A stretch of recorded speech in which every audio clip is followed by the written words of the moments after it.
കണ്ടോ, എൻ്റെ മോടെ സ്കൂളിൽ നിന്ന് വരുന്ന വഴിയാണ് ഇത്. ഇതെന്ന് പറഞ്ഞാൽ മൊത്തം റബ്ബറും അങ്ങനെയുള്ള സാധനങ്ങളൊക്കെ നിറഞ്ഞ വഴിയാണേ. പിള്ളേരെല്ലാം സ്കൂളിൽ നിന്ന് മഴ നനഞ്ഞ് തിരിച്ചു വരുന്നത് കണ്ടോ. നമ്മുടെ കുഞ്ഞിലേ അല്ലേ നമ്മളിങ്ങനത്തെ കാഴ്ചകളൊക്കെ കണ്ടിട്ടുള്ളൂ.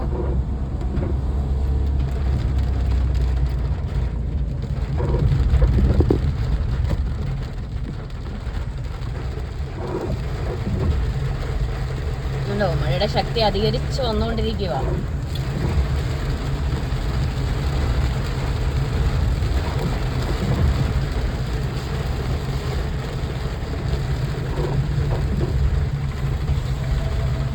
ഞാൻ നിങ്ങളെ കാണിക്കാൻ പോകുന്നൊരു വ്യത്യസ്തമായിട്ടുള്ളൊരു പ്ലാന്റേഷനാണ് നിങ്ങളെ കാണിക്കാൻ വേണ്ടി ഞാൻ പോകുന്നത്. ഇവിടെ നമ്മൾ കണ്ടിട്ടില്ലാത്തതും കണ്ടിട്ടുള്ളതുമായ പലതരം ഫ്രൂട്ട്സ് കൃഷി ചെയ്യുന്ന ഒരു സ്ഥലമാണ് ഇത്. അബിയു ആണ് ഈ കിടക്കുന്നത്, ഈ മരം. ഇത് നമ്മുടെ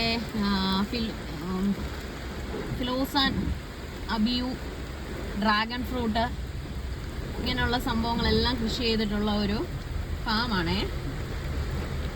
നിങ്ങൾക്ക് കാണാൻ സാധിക്കുന്നുണ്ടോ? ഇത് അബിയുവിൻ്റെ മരങ്ങളായി നിൽക്കുന്നത് മൊത്തമേ. കണ്ടോ, ഡ്രാഗൺ ഫ്രൂട്ട് ഉണ്ടായി കിടക്കുന്നുണ്ട്. ഡ്രാഗൺ ഫ്രൂട്ടിൻ്റെ പ്ലാന്റേഷൻ അതേ കാണുന്നത്. കാണുന്നുണ്ടോ? അങ്ങനെ മൾട്ടി ഫ്രൂട്ട്സ് എല്ലാ ഐറ്റം ഫ്രൂട്ട്സും ഇവിടെ ഉണ്ടാവുന്നുണ്ട്. നിങ്ങൾക്ക് വേണ്ടി ഞാൻ ഇന്ന് ആദ്യത്തെ വിഷ്വൽ എടുത്താണേ. ഇതിൻ്റെ ഒരു ഷോർട്ട് വീഡിയോ ആണേ. നിങ്ങൾ പ്ലീസ് എൻ്റെ ചാനലൊന്ന് സബ്സ്ക്രൈബ് ചെയ്യണേ. ഇത് കാഞ്ഞിരപ്പള്ളിയിൽ വലിയൊരു മുതലാളിയുടെ വീടും അവരുടെ വീടിന് ചുറ്റും കൃഷി ചെയ്തേക്കുന്നത് സംഭവം.